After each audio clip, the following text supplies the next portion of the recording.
Power സേവിനെ കുറിച്ച് കുറച്ച് നേരത്തെ പറഞ്ഞല്ലോ. അതിനെ റിലേറ്റ് ചെയ്തൊരു ക്വസ്റ്റ്യനാണ്.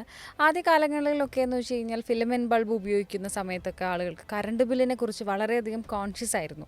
കാരണം വീട്ടിൽ സാധാരണ രീതിയിൽ ഒരു 1 2 ബൾബുകൾ കൂടുതലുണ്ടെങ്കിൽ അതിനെ ഒഴിവാക്കുക എന്നൊരു തലത്തിലായിരുന്നു ആളുകൾ ചിന്തിച്ചിരുന്നത്. പിന്നീട് ഈ LED-യുടെ ഒരു എറയിലേക്ക് കടന്നപ്പോൾ ഇത്തരത്തിലുള്ള ടെൻഷൻസ് അല്ലെങ്കിൽ അവർ ഉപയോഗിക്കുന്ന അത്രയും അധികം കറണ്ട് ബില്ലിനെ അത് എഫക്റ്റ് ചെയ്യാത്തൊരു കാലഘട്ടത്തിൽ വന്നപ്പോൾ എന്താണ് ലൈറ്റ് ഡിസൈനിങ്ങിൻ്റെ ഇതിനകത്തുള്ളൊരു ഇമ്പോർട്ടൻസ് എന്നൊന്ന് പറഞ്ഞു തരാമോ? പഴയ കാലഘട്ടത്തിൽ ഫിലമെൻ്റ് ബൾബ് ഉപയോഗിക്കുകയെന്ന് വെച്ചാൽ ഒരു വീട്ടിൽ നോർമലി 40 വാട്ട് 60 വാട്ട് ബൾബ് അല്ലെങ്കിൽ 100 വാട്ടാണ് സാധാ ഫിലമെൻ്റ് ബൾബ്. അപ്പോൾ അതിൻ്റെ വെളിച്ചവും അതിൻ്റെ പവർ എന്ന് വെച്ചാൽ ലൈഫ് കുറവാണ്, കറണ്ട് കൺസപ്ഷൻ കൂടുതലാണ്. അപ്പോൾ അതിനെ റീപ്ലേസ് ചെയ്ത് CFL വന്നു. പക്ഷേ CFL-നേക്കാളും കുറച്ചുകൂടി അഡ്വാൻസ് ആണ് LED. അപ്പോൾ ഒരു 10 വാട്ട് LED എന്ന് പറയുന്നത് പഴയ ഫിലമെൻ്റ് ബൾബ് 40 വാട്ടിൻ്റെ ഈക്വലൻ്റാണ്. അപ്പോൾ ഇപ്പോഴത്തെ പുതിയ ഇപ്പോൾ 2026 ഈ കാലഘട്ടത്തിൽ ഇപ്പോൾ LED ബൾബ് LED ട്യൂബും അതും കഴിഞ്ഞ് ഇപ്പോൾ എല്ലാവരും പാനൽ ലൈറ്റ്സും കോബ് ലൈറ്റ്സും അങ്ങനത്തെ ലേറ്റസ്റ്റ് ലൈറ്റിലേക്ക് വന്നേക്കാണ്.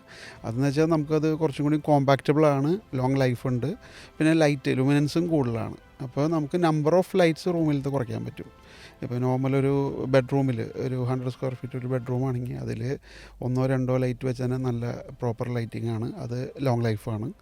അങ്ങനെ നല്ല ക്വാളിറ്റിയിലുള്ള ലൈറ്റ് നമുക്ക് പ്രൊവൈഡ് ചെയ്യാൻ പറ്റും.